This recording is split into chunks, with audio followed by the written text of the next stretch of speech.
ഞാൻ ഈ പറഞ്ഞത് അതുപോലെ നിങ്ങൾ തൊണ്ട തൊടാതെ വിടുങ്ങണമെന്ന് ഞാൻ നിങ്ങളോട് ആവശ്യപ്പെടുന്നില്ല. നിങ്ങൾ അന്വേഷിക്കണം. സഹീഹുൽ ബുഖാരി നിങ്ങൾ ചോദിക്കണം ഉസ്താദേ, അദ്ദേഹം പറഞ്ഞ കാര്യം ബുഖാരിയിലുള്ളതാണോ? ചോദിക്കണം. നിങ്ങൾ പഠിക്കണം. റസൂലുള്ളാഹി സ്വല്ലല്ലാഹു അലൈഹി വസല്ലമയുടെ കാലഘട്ടത്തിൽ മക്കയിൽ ഉണ്ടായിരുന്ന മുശ്രിക്കുകൾ അവർ കഅബയുടെ അരികിൽ വന്ന് ഹജ്ജും ഉംറയും തവാഫുകളും നിർവഹിക്കാറുണ്ട്. അബ്ദുല്ലാഹ് ഇബ്നു അബ്ബാസ് റളിയല്ലാഹു അൻഹുമാ അദ്ദേഹം പറയുന്നു, മുശ്രിക്കുകൾ ഹജ്ജ് ചെയ്യുമ്പോൾ അവർ തൽബിയത്ത് ചൊല്ലും. അവർ ഇബ്രാഹിം നബിയുടെ മക്കൾ സന്താന പരമ്പരയിൽ വന്നതാണ്. ഇബ്രാഹിം നബി പഠിപ്പിച്ചു കൊടുത്ത ചില കാര്യങ്ങൾ അവർക്ക് അരികിലുണ്ട്.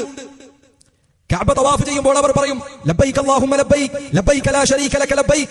എന്താ പറയുക? നമ്മൾ ഹജ്ജിൽ പറയുന്ന വാക്കല്ലേ അത്? ആരായി പറയുന്നത്? അബൂജഹലാണ് ഈ പറയുന്നത്, ഉത്ബയും ഷൈബയുമാണ് ഈ പറയുന്നത്, വലീദ് ഇബ്നു മുഗീറയാണ് ഈ പറയുന്നത്. എന്താ അവർ പറയുന്നത്? ലബ്ബൈക അല്ലാഹുമ്മ ലബ്ബൈക, അല്ലാഹുവേ നിന്റെ വിളിക്കുത്തരം നൽകിക്കൊണ്ട് ഞങ്ങൾ ഇതാ വന്നിരിക്കുന്നു.